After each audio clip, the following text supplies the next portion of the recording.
Seorang pria menyeret seekor rusa berjalan di atas salju, mengiris kulitnya untuk memperlihatkan daging di dalamnya. Ini digunakan sebagai umpan untuk menunggu coyote terperangkap. Saat mangsa muncul, satu tembakan berhasil membunuhnya. Tidak hanya kulitnya yang bisa dijual, tapi juga bisa mendapatkan hadiah besar dari pemilik peternakan. Di pegunungan Kettle, Washington, hidup berbagai macam satwa liar. Hal ini juga menarik orang-orang yang menyukai kehidupan gunung untuk menetap di sini. Termasuk di antaranya adalah Ray Livingston. Dia pindah ke sini 3 tahun yang lalu dan menjadi seorang pemandu berburu. Hari ini dia sedang melacak seekor rusa besar. Salju yang baru turun membuat pergerakannya menjadi sulit. Ini secara tidak langsung menambah kesulitan berburu. Ray lahir dan besar di kota. Dia pernah menjadi anggota tim atletik Amerika Serikat. Kemudian, dia mempelajari keterampilan berburu, dan sejak saat itu jatuh cinta dengan kehidupan yang bebas ini. Dia mengeluarkan teropongnya untuk mengamati. Setelah melakukan pencarian menyeluruh, dia melihat beberapa ekor rusa besar. Mereka bergerak dengan lambat. Penemuan ini sangat menggembirakan. Ray dengan cepat mengejar mereka, meskipun tumpukan salju sangat memengaruhi kecepatan geraknya, tetapi hal itu juga membawa keuntungan. Jejak kaki rusa besar di tanah terlihat jelas, yang bisa menunjukkan arah yang benar untuk maju. Setelah melacak selama beberapa waktu, di tengah jalan dia melihat seekor rusa besar yang mati.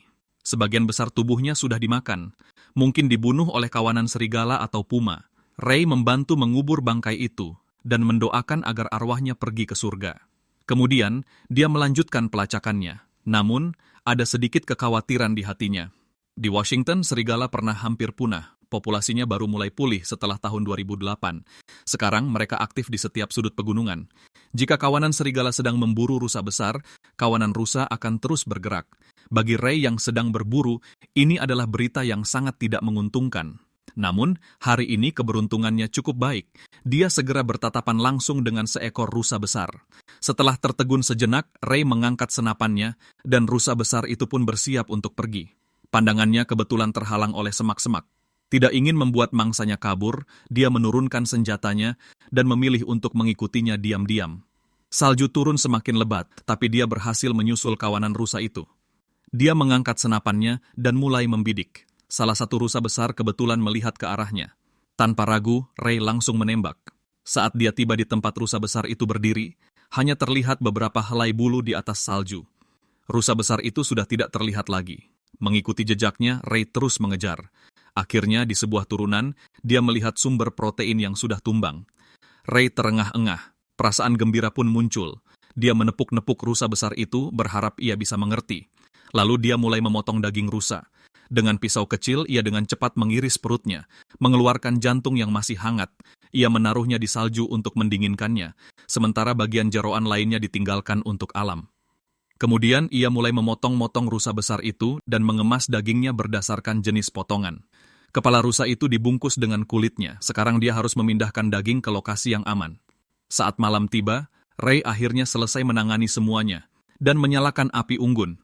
Dia memasak jantung rusa panggang sebagai makan malam. Setelah bekerja keras seharian, perutnya sudah keroncongan. Dia mengambil jantung rusa itu dan langsung melahapnya. Rasanya benar-benar nikmat. Seketika membuatnya tenggelam dalam kelezatan makanan itu. Keesokan harinya, fajar kembali menyingsing. Ray terbangun dari tidurnya. Dia menghela napas dan berkata, "Tadi malam benar-benar malam yang panjang dan dingin. Setelah beristirahat sejenak, dia mulai sibuk lagi. Hari ini dia harus membawa pulang daging rusa dengan aman. Untuk mempermudah membawanya, dia bersiap membuat kereta luncur. Dia menebang 2 pohon kecil dengan panjang yang hampir sama untuk dijadikan tiang penyangga kereta luncurnya. Selanjutnya, dia mencari beberapa cabang pinus dan memotong beberapa kayu untuk dijadikan palang.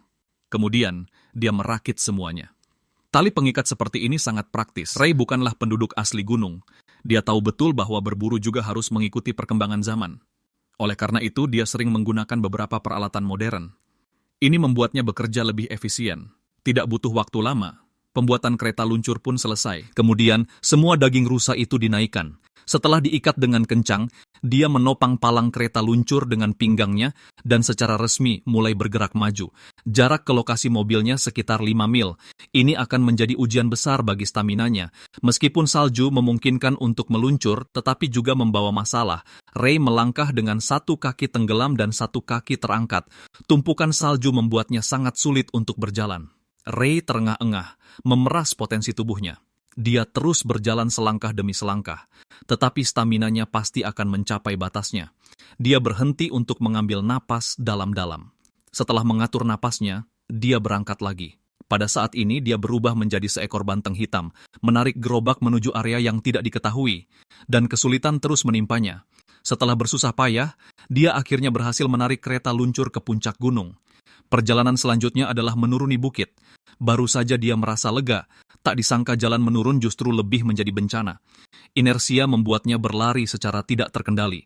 Untungnya tidak ada kecelakaan yang terjadi, tapi itu juga membuatnya sangat kelelahan. Kabar baiknya adalah mobil off-roadnya sudah di depan. Ini memberi Ray perasaan bahagia seperti diselamatkan. Dia memindahkan semua daging ke mobil, lalu memulai perjalanan pulang. Tidak lama kemudian, dia tiba di rumah. Dia membawa daging ke dalam rumah. Meskipun sangat lelah, pekerjaannya masih jauh dari selesai. Dia masih harus mengawetkan dagingnya. Ini adalah kunci untuk melewati musim dingin. Meskipun Ray adalah seorang pemandu berburu, dia menghormati setiap hewan yang dibunuhnya. Memanfaatkan setiap bagian daging adalah penghormatan tertinggi bagi buruannya. Menggarami daging adalah tradisi kuno. Garam dapat menghilangkan kelembapan dari daging yang dapat mencegah pertumbuhan parasit. Ray pertama-tama menuangkan garam ke dasar tong, lalu memasukkan potongan daging. Kemudian dia menaburkan lapisan garam, lalu dia memasukkan sepotong daging lagi. Dia terus mengulangi proses ini. Setelah tong hampir penuh, dia mulai membuat air garam. Setelah mendidih, dia menuangkannya ke dalam tong, memastikan semua daging terendam. Langkah selanjutnya adalah mengolah kulit rusa ini. Garam juga digunakan untuk menghilangkan kelembapan. Ini adalah cara untuk mengawetkan kulit berbulu. Akhirnya, giliran kepala rusa. Tengkoraknya memiliki nilai seni tersendiri. Pertama, kulit luarnya harus dikupas, kemudian rahang atas dan bawah dipisahkan. Selanjutnya, dia mengumpulkan materi otak.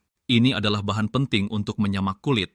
Setelah selesai, dia memasukkan kepala rusa ke dalam panci untuk direbus. Untuk memisahkan daging dengan sempurna, dia menambahkan sedikit natrium karbonat. Yang terpenting, ini bisa memutihkan tengkorak. Proses ini membutuhkan waktu beberapa jam. Waktu berlalu menit demi menit. Ray merasa waktunya sudah tepat.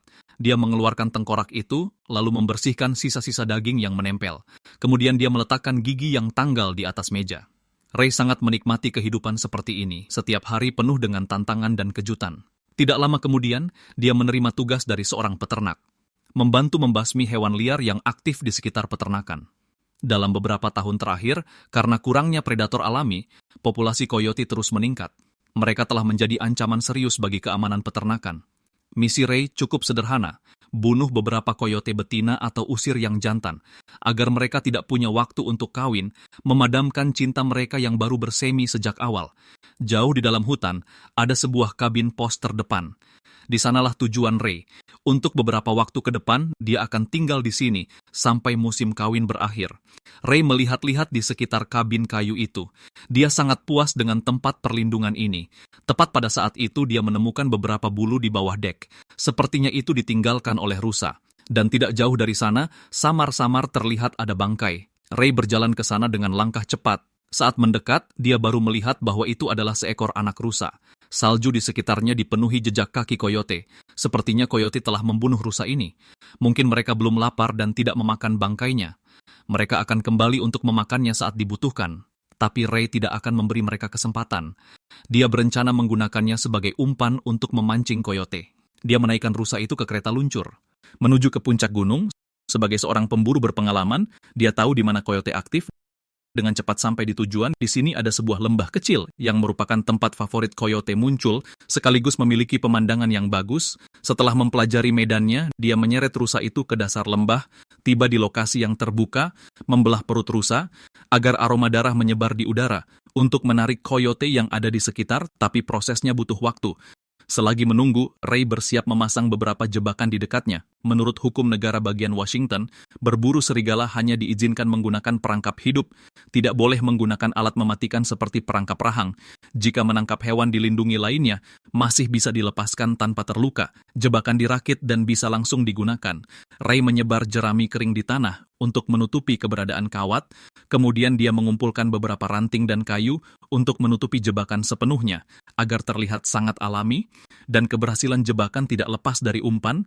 Ray mengeluarkan seekor terwelu salju dan mengoleskan darahnya di tanah, agar baunya menyebar dengan cepat, lalu dia melempar kelinci itu ke bagian dalam kandang. Mengingat coyote itu licik dan pintar, segala sesuatu yang tidak wajar akan menimbulkan kecurigaan. Botol ini berisi parfum khusus, terbuat dari campuran minyak ikan, urin serigala, dan cairan sigung. Ray menyemprotkan parfum di pintu masuk. Ini bisa menutupi bau manusia, sekaligus menciptakan ilusi bahwa hewan lain pernah ke sini, tapi ini masih belum selesai. Untuk berhasil menarik mangsa, diperlukan juga daya tarik visual. Dia mengikat sebuah CD di pohon dengan senar pancing. Saat matahari menyinari CD, ia akan memantulkan cahaya dan menarik perhatian coyote dari kejauhan. Setelah selesai, dia bisa pergi, menunggu hingga sore hari saat coyote mulai aktif, dan Ray pun sudah dalam mode berburu. Untuk tidak membuat mangsa kaget, dia memperlambat langkahnya. Tiba di titik pengamatan yang tinggi, di sini ada penghalang alami. Dia melihat ke arah umpan, tidak ada pergerakan di lokasi bangkai rusa. Syarat paling dasar bagi seorang pemburu adalah kesabaran. Tapi di saat yang sama, juga harus menggunakan beberapa metode. Dia mengeluarkan peluit, meniru suara hewan yang sekarat. Melodi yang menyedihkan ini terdengar sangat menyeramkan di alam liar yang sunyi. Tapi bagi predator, ini adalah musik yang indah. Mereka akan segera bergegas datang. Sayangnya setelah menunggu beberapa saat, tidak ada target yang muncul. Ray sedikit berkecil hati. Apa hari ini akan pulang dengan tangan hampa? Tepat saat dia hendak menyerah, tiba-tiba sesosok bayangan melintas. Ray segera mengambil senapannya, berusaha mengidentifikasi itu adalah coyote yang ditunggu-tunggu. 15. Berusaha mengidentifikasi itu adalah coyote yang ditunggu-tunggu. Jadi, dia dengan tegas menarik pelatuknya, tepat mengenai sasaran. Tapi Ray tidak bertindak gegabah, dia menunggu sampai benar-benar gelap, baru berhenti mengintai. Dia berlari menuju targetnya. Seekor coyote tergeletak diam di atas salju, sudah membeku dan agak kaku. Dia menyeret hasil buruannya kembali ke kabin. Ini benar-benar awal yang baik. 2 minggu berlalu dalam sekejap. Seiring datangnya musim dingin, suhu juga turun di bawah 0 derajat, makanan menjadi langka, menyebabkan coyote terus-menerus mengganggu peternakan. Karena itu, Ray melakukan patroli setiap hari. Seperti biasa, dia pertama-tama mendatangi lokasi jebakan, dia mengintip ke dalam, sayangnya tidak ada apa-apa, bahkan umpannya pun tidak terlihat. Ray mencari dengan rasa penasaran, dibandingkan dengan perangkap rahang. Tingkat kesulitan berburu dengan kandang seperti ini sangat tinggi. Selama 2 minggu penuh, tidak ada seekor pun yang tertangkap. Setelah diperiksa, ditemukan bahwa penyebabnya adalah cuaca yang terlalu dingin, yang menyebabkan mekanisme pemicunya membeku. Setelah memperbaikinya, dia menguji kembali fungsinya, dan kali ini pintunya bisa tertutup dengan normal. Ray pun tersenyum. Sekarang dia akan mengambil umpan baru. Saat malam tiba, para predator mulai berkeliaran. Ray sudah selesai memperbaiki perangkap. Selanjutnya, dia akan mengambil inisiatif, menemukan jejak anjing hutan yang masih baru. Dia mengikuti jejak itu. Agar tidak mengejutkan mangsanya, dia berjalan sangat lambat, sambil mengawasi sekeliling dan waspada. Tak lama kemudian, dia menemukan sebuah target. Dia langsung berjongkok dan membidik, sementara anjing hutan itu belum menyadari bahaya yang mendekat. Ray pun dengan tegas melepaskan tembakan. Suara tembakan seketika memecah kesunyian, lalu dia berlari cepat ke sana. Tiba di lokasi tempat anjing hutan itu berdiri tadi. Ternyata tidak ada apa-apa. Anjing hutan itu lari ke arah sana. Ray memilih untuk mengikutinya. Tidak lama kemudian dia menemukan hewan yang kabur itu. Sudah tidak bernapas lagi. Mengelus bulu anjing hutan yang lembut, berharap arwahnya bisa kembali ke alam, sekaligus memastikan jenis kelaminnya. Ternyata itu adalah seekor betina. Ini membuatnya semakin senang. Memburu anjing hutan betina membantu mengendalikan populasi kawanannya. Sambil membawa hasil buruannya, dia bersenandung kecil kembali ke kabin. Keesokan harinya, mumpung cuaca cerah, Ray akan memperbaiki kabin kecil itu. Begitu tiba di sini, dia menemukan sebuah fenomena. Di bawah dek ada beberapa bulu rusa. Jelas sekali mereka menjadikannya sebagai sarang. Keberadaan rusa pasti akan menarik anjing hutan. Untuk menghilangkan potensi bahaya sejak dini, jadi tempat ini perlu ditutup. Pertama, dia menggunakan bor listrik untuk menyambungkan 2 papan kayu, lalu memakukannya ke rangka kabin. Dengan cara yang sama, dia memasang 2 balok melintang. Selanjutnya, dia akan memasang panel. Diiringi suara deru bor listrik, papan aluminium dipasang ke balok. Tidak butuh waktu lama untuk menyelesaikan pemasangan bagian depan. Berikutnya giliran bagian samping. Bagian ini relatif lebih merepotkan. Perlu memotong papan aluminium sesuai ukuran, lalu memasangnya di bagian samping. Selesai sudah, melihat mahakaryanya, Ray merasa sangat puas. Namun, pekerjaannya belum selesai sampai di sini. Dia perlu mengurus anjing hutan yang diburunya kemarin. Dia akan menguliti bulunya. Satu kulit anjing hutan bisa laku $200, tapi yang ini kerusakannya cukup parah. Diperkirakan harganya akan turun drastis. Bagi Ray, ini sudah cukup. Lagi pula, pemilik peternakan akan membayarnya bonus yang besar. Sekaligus, dia menyukai pekerjaan ini. Dibandingkan dengan hiruk-pikuk kota, Ray lebih menyukai kehidupan di pegunungan. Itu memberinya kepuasan dari dalam hati. Seiring dengan selesainya misi dengan sukses, besok dia akan kembali ke rumahnya. Saat musim semi tiba, semua kehidupan bangkit kembali. Air sungai naik dengan deras. Tiba saatnya waktu terbaik untuk memancing. Setiap musim semi, Ray akan datang ke danau untuk memancing beberapa ekor ikan walai. Daging ikan adalah sumber makanan penting, sekaligus bisa diambil minyak ikannya. Minyak ikan terutama digunakan untuk membuat semprotan umpan perangkap. Ini memainkan peran yang sangat penting dalam menjebak mangsa.